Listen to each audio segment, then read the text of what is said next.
বিসমিল্লাহির রহমানির রহিম। আসসালামু আলাইকুম প্রিয় ভিউয়ার্স, আশা করি সবাই ভালো আছেন। আলহামদুলিল্লাহ আমিও ভালো আছি। মুক্তার শখের রান্না থেকে সবাইকে স্বাগতম। তো আজকে আমি কাঁচা কাঁঠাল দিয়ে ছোলার ডাল রান্না করব। এই রেসিপিটি আপনাদের সঙ্গে শেয়ার করব। আশা করি রেসিপিটি ভালো লাগবে। চলুন মূল রেসিপিতে যাওয়া যাক।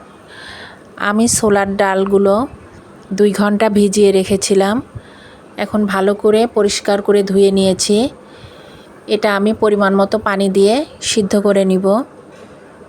খুব বেশি সিদ্ধ করব না, আধা সিদ্ধ করে নিব। তো হাফ চামচ হলুদ গুঁড়া আর হাফ চামচ লবণ দিয়ে ঢেকে সিদ্ধ করে নিব।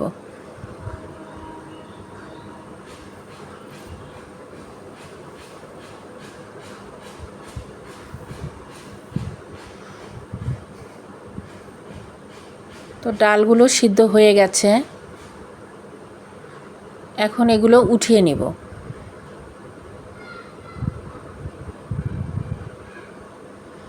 এখন এই পানিতে কাঁঠাল সিদ্ধ করে নিব। কাঁঠালগুলো সিদ্ধ করে নিব। কাঁঠালের যে একটা কষ থাকে, এই কষটা চলে যাবে। তো ঢেকে ভালোভাবে সিদ্ধ করে নিব। আজকে আমি কাঁঠাল কাটা দেখালাম না, ভিডিওটা বড় হয়ে যাবে। এর আগের ভিডিওতে কিভাবে কাঁঠাল কাটতে হয়, কাঁচা কাঁঠাল, এটা আমি দেখিয়ে দিয়েছি। আপনারা চাইলে দেখে নিতে পারেন। তো সিদ্ধ হয়ে গেছে, এখন কাঁঠালগুলো তুলে নিয়েছে। এগুলো আমি তেলে ভেজে নিব। এতে কাঁঠালের কষ চলে যাবে।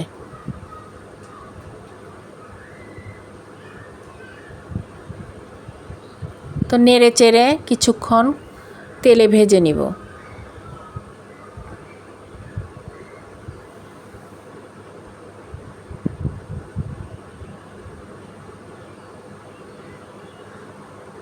যারা ধৈর্য নিয়ে আমার ভিডিওটি দেখছেন তারা একটা দয়া করে লাইক দিয়ে দেখতে থাকুন।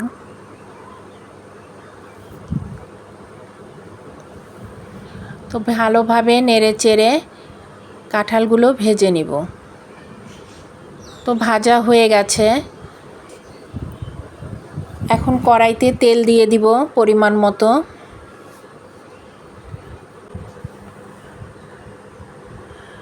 এবার একটা তেজপাতা ছিঁড়ে দিব, 2টো দারচিনি আর ছোট এলাচ দিয়ে দিব, দিয়ে কিছুক্ষণ ভেজে নিব। এবার পেঁয়াজ কুচি দিয়ে দিব।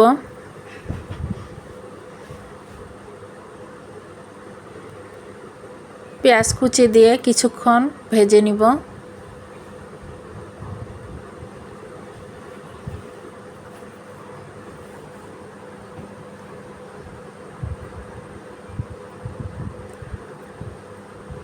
তো ভাজা হয়ে গেছে, এখন হাফ চামচ আদা বাটা, হাফ চামচ রসুন বাটা দিয়ে দিলাম।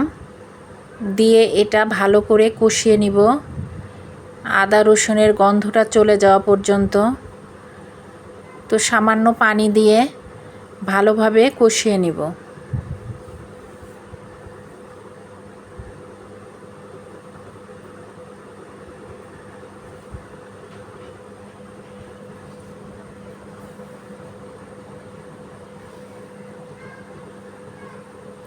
এবার বাকি মশলাগুলো অ্যাড করব।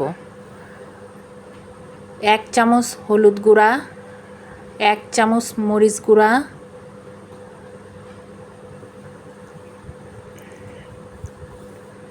হাফ চামচ ধনিয়া গুঁড়া আর হাফ চামচ জিরা গুঁড়া দিয়ে দিব। দিয়ে মশলাটা কষিয়ে নিব।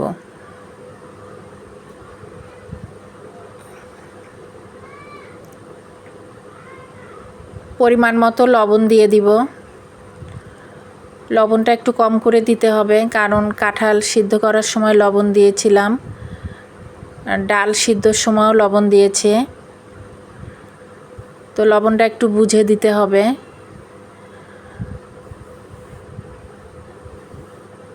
তো ভালোভাবে কষাতে হবে। তেল উপরে উঠে এসেছে, বেশ কিছুক্ষণ কষিয়ে নিয়েছি। এখন সিদ্ধ করা ডাল দিয়ে দিব।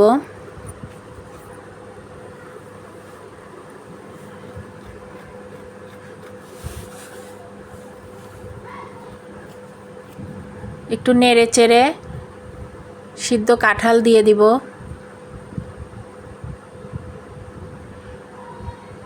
দিয়ে এখন এগুলো ভালো করে কষিয়ে নিব।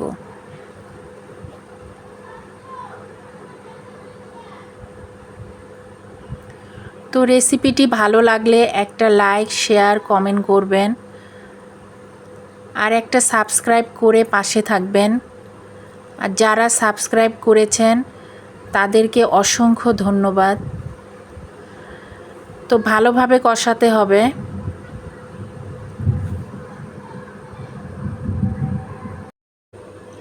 ভালোভাবে কষানো হয়ে গেলে পরিমাণ মতো পানি দিয়ে দিব।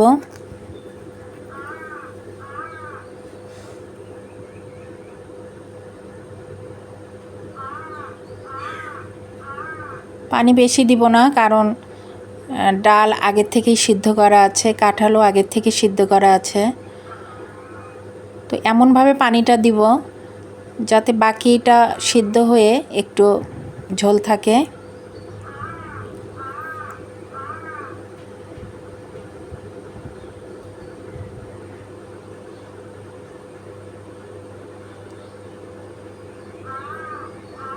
তো প্রচণ্ড গরম পড়েছে, রান্না করতে করতে অনেক গরম লাগছে।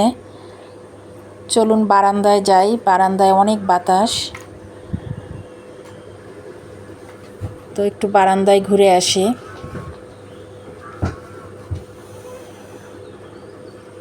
গাছ লাগিয়েছে আমার ছেলে, অ্যালোভেরা গাছ। প্রচণ্ড বাতাস, ভালো লাগছে। দেখুন গাছটা কত সুন্দর হয়েছে। এটা আমার ছেলের গাছ, ছেলেই যত্ন করে।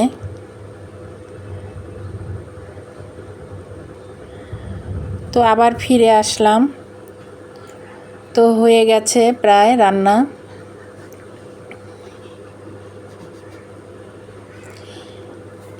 এই রেসিপিটি যারা খেয়েছেন তারা তো জানেনই কীরকম মজা, আর যারা খাননি তারা একবার হলেও ট্রাই করবেন। ছোলার ডাল দিয়ে কাঁচা কাঁঠাল রান্না অনেক মজা হয়। তো এখন কয়েকটা কাঁচামরিচ দিয়ে দিলাম আর 1 চামচ গরম মশলা গুঁড়া দিয়ে দিলাম। এতে ফ্লেভারটা আরও অনেক সুন্দর আসবে। এটা খেলে বোঝাই যাবে না যে কাঁঠাল খাচ্ছে না মাংস খাচ্ছে। তো ঝোলটাও অনেক ঘন হয়ে এসেছে।